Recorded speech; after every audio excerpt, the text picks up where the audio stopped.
come and do a wedding updo with us. So we're going to start with a bit of hairstyling cream, pop it through the hair, and then we're just going to give it a good, brush through as well. And then we're just going to pop in a parting all the way down the hair, right to the back. If it goes wonky, you can correct it with like the tail end of the comb and it will be a bit straighter. We're going to clip one side out the way and then we're going to go to the other side. So I'm going to part the hair from the middle of the head down to the ear. And then I'm going to clip that back piece out the way. And this is just a really easy way to section hair to get it into what we need to. So we're going to part the hair at the very front. So you're going to make sort of like a angle and it'll be a bit of like a half triangle there. And the rest of the hair on that quarter piece, we're just going to pop that up into a little ponytail. And then we're going to take the back section, pop that up into a ponytail as well. And then once that's done, we're just going to repeat on the opposite side. So if you use a soft brush when you do your sections and a rat tail comb, you'll get the most neatest sections possible. I use a rat tail comb. You can probably see it a little bit here with a little gap at the end. So it just helps part the hair easily. So I run a bit of hairstyling cream as well through the hair before I pop in each band, just because this is for like a wedding updo. So you want to keep it slick, but at the same time you don't want it looking like, you don't need to spray it with loads of water so that it's sopping wet. So I just put hairstyling cream into the sections as I go when it comes to a wedding hairstyle. I don't just do the head at the start and then that's it. I'll just add a bit as and when I need it. So you're going to be left with 4 little ponytails. So what we're going to do is take the first 2 front ponytails, make them as neat as you can, and then we're just going to take them and tie them into like a little knot. Take the back ones and then tie them into a knot also. So again, keep it as neat as you can. And then you're going to go across and tie those ones and then just put in 1 pin. So just put in 1 curvy grip. This is how I did it anyway. And then you're going to go to the other side and then just cross those over and, tie them together. And then pop in the 1 pin as well. Then you've got like a square.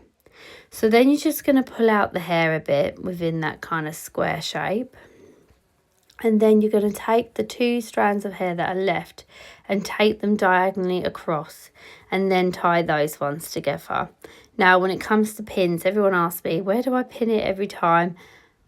You kind of do have to sort of think about this when you're doing it, where it might work. But I pinned mine into the thickest strand rather than the thin strand. So I pinned it more into the thicker bit that was left to anchor it down a little bit. And then I took the other 2 across and then again tied them.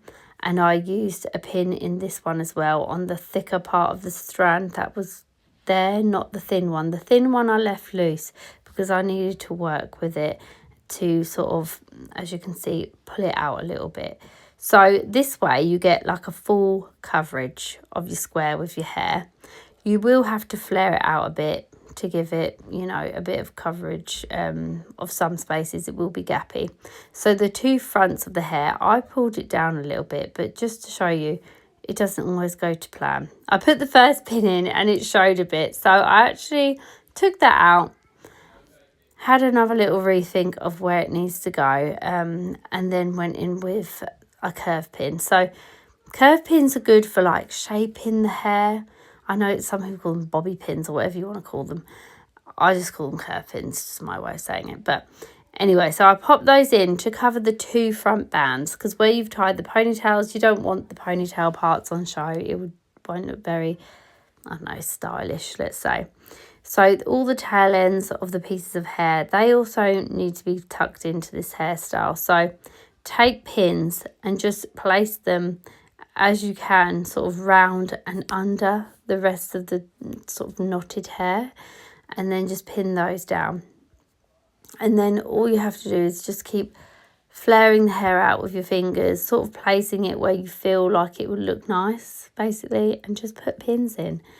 It's that simple. The more you play around with hair, the better you get it. So the 2 front pieces, she does crack me up.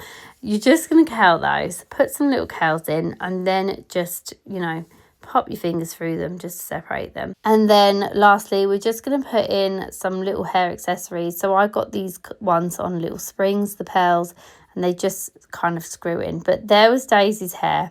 I thought it was a super cute little bridesmaid hairstyle, and I hope you like it. It doesn't actually take that long either, and we didn't even have to prep the hair. And the only heat we used was at the very front of the hair, so it's a great little one for children or older bridesmaids, depending on the patience of your child. But yeah, I hope you like it. Please subscribe if you'd like to see more hairstyles, and thanks for watching. Bye.